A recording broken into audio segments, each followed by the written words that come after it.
जय श्री जगन्नाथ भाई माने सर्वप्रथम गुरुदेव गणपति एवं जगदम्बा को प्रणाम करी आज आम आस्ट्रो सेशन आरंभ करुचे। एई सेशन रे आमे जानिबा बहुत गोटे इम्पोर्टांट बेसिक जिंस जानिबा जोटा कि अ, माने हुए तो समस्त प्राय डाउट रहे। मुझे प्रथमे पढ़िवा आरंभ कली सेतबेले मते एई जिंसटा बहुत कंफ्यूज करे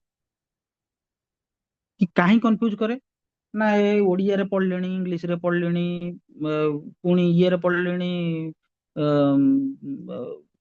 नॉर्थ स्टाइल रो चार्ट अलगा ओडिशा रा चार्ट अलगा साउथ स्टाइल रो चार्ट अलगा এই ସବୁ ବିଭିନ୍ନ ପ୍ରକାର ପ୍ରୋବ୍ଲେମ ଦେଇକି ମଣିଷ ଗତି କରେ। ତେଣୁ ମୁଁ ଆଗ 12ଟା ରାଶିର ନା ଇଂଲିଶ ରେ ତାଙ୍କର ନାଁ କଣ, 12ଟା ରାଶିର ଅଧିପତି କିଏ ଏବଂ ସେଇ ଅଧିପତି ମାନଙ୍କର ଇଂଲିଶ ରେ ନାଁ କଣ ସେଇ ବିଷୟରେ ମୁଁ ଆଜି ଆପଣ ମାନଙ୍କୁ ଗୋଟେ ସମ୍ୟକ ଧାରଣା ଦେବି। ଏଇ ଯୋଉ ଜିନିଷଟା ମୁଁ ଆପଣଙ୍କୁ କହିବାକୁ ଯାଉଛି ଏ ଜିନିଷଟା ଆପଣ ମାନେ ଭଲସେ ମନେ ରଖିବା ଦରକାର। କାହିଁକି କାହିଁକି ନା ଆପଣ ମାନେ ଏଇ ଜିନିଷଟାକୁ ଯଦି ଆପଣ ମାନେ ମନେ ନ ରଖିବେ ତାହେଲେ ଆପଣଙ୍କୁ ଯେତେବେଳେ ଇଂଲିଶ ର ସେସନ ଓଡିଆ ହିନ୍ଦୀ ଇଂଲିଶ ରେ ଟୋଟାଲ ଚାର୍ଟ ଦେଖିବାକୁ ପଡିବ ସେତେବେଳେ ଆପଣ କନଫ୍ୟୁଜ ହେବେ। ଠିକ ଅଛି ନା? ତ ଚାଲନ୍ତୁ ଆରମ୍ଭ କରିବା। ସେଇଟାକୁ ମୁଁ ଗୋଟେ ଇଏ ଆକାର ଦଉଛି, ଲେଖିକି ବୁଝଉଛି ଆପଣ ମାନଙ୍କୁ। 12 ରାଶି ଏବଂ ଇଂରାଜୀ ରେ 12 ରାଶି ଏବଂ ରାସ୍ୟାଧିପତି।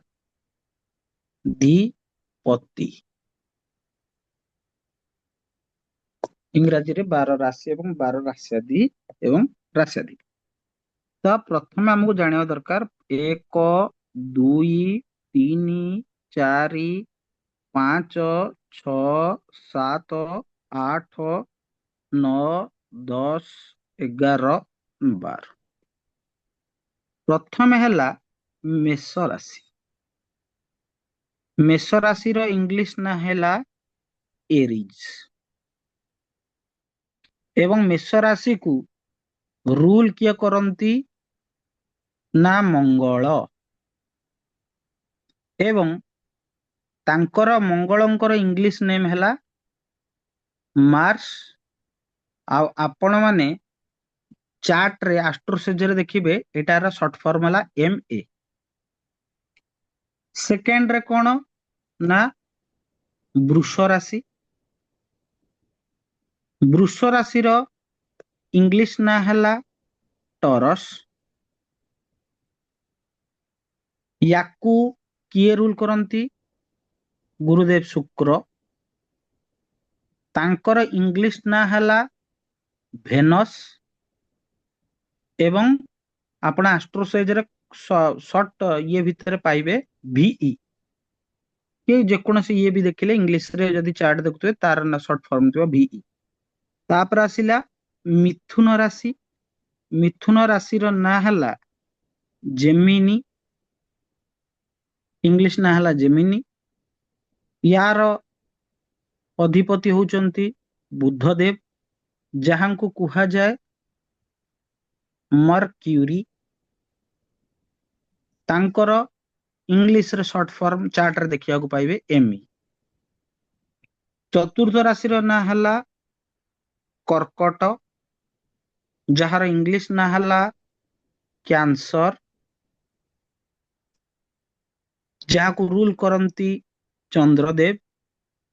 ଚନ୍ଦ୍ରଙ୍କର ଇଂଲିଶ ନାଁ ହେଲା ମୁନ ଆଉ ତାଙ୍କର ସର୍ଟ ଫର୍ମ ଚାର୍ଟରେ ପାଇବେ MO।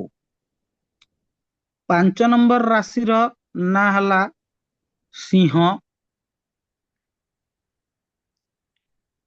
ଇଂଲିଶ ନାଁ ହେଲା ଲିଓ। ତାକୁ ରୁଲ କରନ୍ତି ସୂର୍ଯ୍ୟଦେବ ରବି।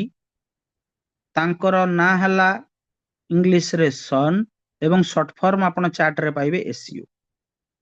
6 ନମ୍ବର ରାଶିଟା ହେଲା କନ୍ୟା। କନ୍ୟା ରାଶିର ଇଂଲିଶ ନାଁ ହେଲା ଭର୍ଗୋ ଏବଂ ଭର୍ଗୋକୁ ବି ରୁଲ କରନ୍ତି ବୁଧ ମହାରାଜ। ତାଙ୍କର ଇଂଲିଶ ନାଁ ହେଲା ମର୍କ୍ୟୁରୀ ଏବଂ ସର୍ଟ ଫର୍ମରେ ଏମଇ। ଠିକ ସେହିପରି ତାପରେ ଆସିଲେ ତୁଳା। ତୁଳା ରାଶିର ଇଂଲିଶ ନାଁ ହେଲା ଲିବ୍ରା। ଆକୁ ରୁଲ କରନ୍ତି ଶୁକ୍ର, ଗୁରୁଦେବ ଶୁକ୍ର। ତାଙ୍କର ଇଂଲିଶ ନାଁ ହେଲା ଭେନସ୍। ଆଉ ତାଙ୍କର ସର୍ଟ ଫର୍ମ ପାଇବେ ଭିଇ ଚାର୍ଟ ମାନଙ୍କରେ। ତାପରେ ଆସିଲା ବିଛା ରାଶି। ବିଛା ରାଶିର ଇଂଲିଶ ନାଁ ହେଲା ସ୍କର୍ପିଓ। ୟାକୁ ରୁଲ କରନ୍ତି ମଙ୍ଗଳଦେବ। ମଙ୍ଗଳଦେବଙ୍କର ଇଂଲିଶରେ ନାଁ ମୁଁ ଅଲରେଡି ପୂର୍ବରୁ କହିସାରିଛି ମାର୍ସ, ଏବଂ ସର୍ଟରେ ଆପଣ ପାଇବେ ଏମଏ। ସେମିତି 9 ନମ୍ବର ରାଶିର ନାଁ ହେଲା ଧନୁ। ତାର ଇଂଲିଶ ନାଁ ହେଲା ସାଜିଟାରିୟସ୍।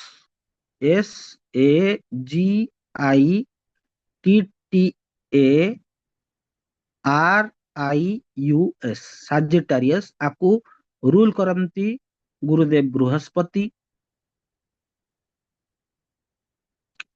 ତାଙ୍କର ଇଂଲିଶ ନାଁ ହେଲା ଜୁପିଟର, ଏବଂ ଚାର୍ଟରେ ଆଙ୍କର ସର୍ଟ ଫର୍ମ ହବ ଜେୟୁ।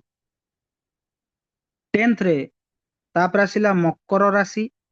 ମକର ରାଶିର ଇଂଲିଶ ନାଁ ହେଲା କ୍ୟାପ୍ରିକର୍ନ। ୟାକୁ ରୁଲ କରନ୍ତି ଶନିଦେବ। ଫୁଲ ନାଁ ହେଲା ସଟର୍ନ, ଏବଂ ଚାର୍ଟରେ ତାଙ୍କର ନାଁ ପାଇବେ SA ସର୍ଟ ଫର୍ମରେ। ତାପରେ ଆପଣଙ୍କର କୋଉ ରାଶି ଆସିଲା ନା କୁମ୍ଭ। କୁମ୍ଭ ରାଶିର ଇଂଲିଶରେ ନାଁ ହେଲା ଆକ୍ୱାରିୟସ୍।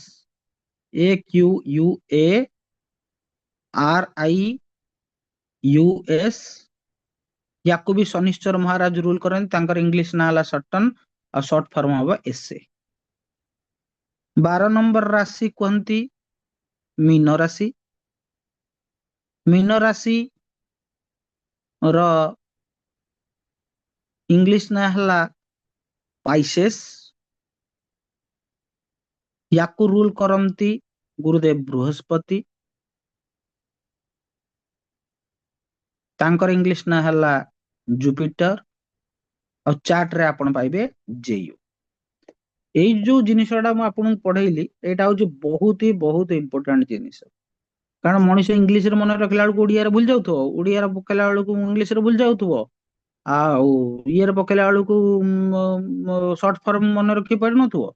ଏବେ ଓଡିଆର ସର୍ଟ ଫର୍ମ କଣ ହବ ନା, ଜାତକରେ ଲେଖା ହେଇଥିବ ମ, ଏଇଠି ଲେଖା ହେଇଥିବ ସୁ, ଏଇଠି ଲେଖା ହେଇଥିବ ବୁ, ଏଇଠି ଲେଖା ହେଇଥିବ ଚ, ଏଠି ଲେଖା ହେଇଥିବ ର, ଏଠି ଲେଖା ହେଇଥିବ ବୁ, ଏଠି ଲେଖା ହେଇଥିବ ସୁ, ଏଠି ଲେଖା ହେଇଥିବ ମ, ଏଠି ଲେଖା ହେଇଥିବ ବ୍ରୁ ନହେଲେ ଗୁ, ଏଠି ଲେଖା ହେଇଥିବ ସ, ଏଠି ଲେଖା ହେଇଥିବ ସ, ଏଠି ଲେଖା ହେଇଥିବ ବ୍ରୁ ନହେଲେ ଗୁ। ଏଇ ଯୋଉ ଦିଟା କଲମ ଆପଣ ଦେଖୁଛନ୍ତି, ଏଇଟା ଆପଣ ଇଂଲିଶ ଚାର୍ଟରେ, ଇଂଲିଶରେ ଯୋଉ ବାହାରିକି ଆସିଥିବ ଚାର୍ଟ, ସେଥିରେ ଏଇଭଳିଆ ଗ୍ରହ ମାନଙ୍କ ସର୍ଟ ଫର୍ମ ଥିବ। ଏଇ ଯୋଉ ଓଡିଆ ଜାତକ ଯୋଉମାନେ ଦେଖିବେ, ସେମାନଙ୍କ ପାଇଁ ଏଇ ଯୋଉ ଗୁଡାକ ସର୍ଟ ଫର୍ମ ଗୁଡାକ ଭଲସେ କାମ ଦବ। ତେବେ ଆଜିର ସେସନରେ ଆମେ ଜାଣିଲେ ଯେ ଗ୍ରହ ମାନଙ୍କର ନାଁ, ମାନେ ରାଶି ମାନଙ୍କର ନାଁ, ତାଙ୍କର ଇଂଲିଶ ନାଁ, ତାଙ୍କର ଅଧିପତି କିଏ, ଅଧିପତିଙ୍କ ଇଂଲିଶ ନାଁ, ଇଂଲିଶ ଚାର୍ଟରେ ତାଙ୍କର ସର୍ଟ ଫର୍ମ କଣ, ଏବଂ ଓଡିଆ ଚାର୍ଟରେ ତାଙ୍କର ସର୍ଟ ଫର୍ମ କଣ।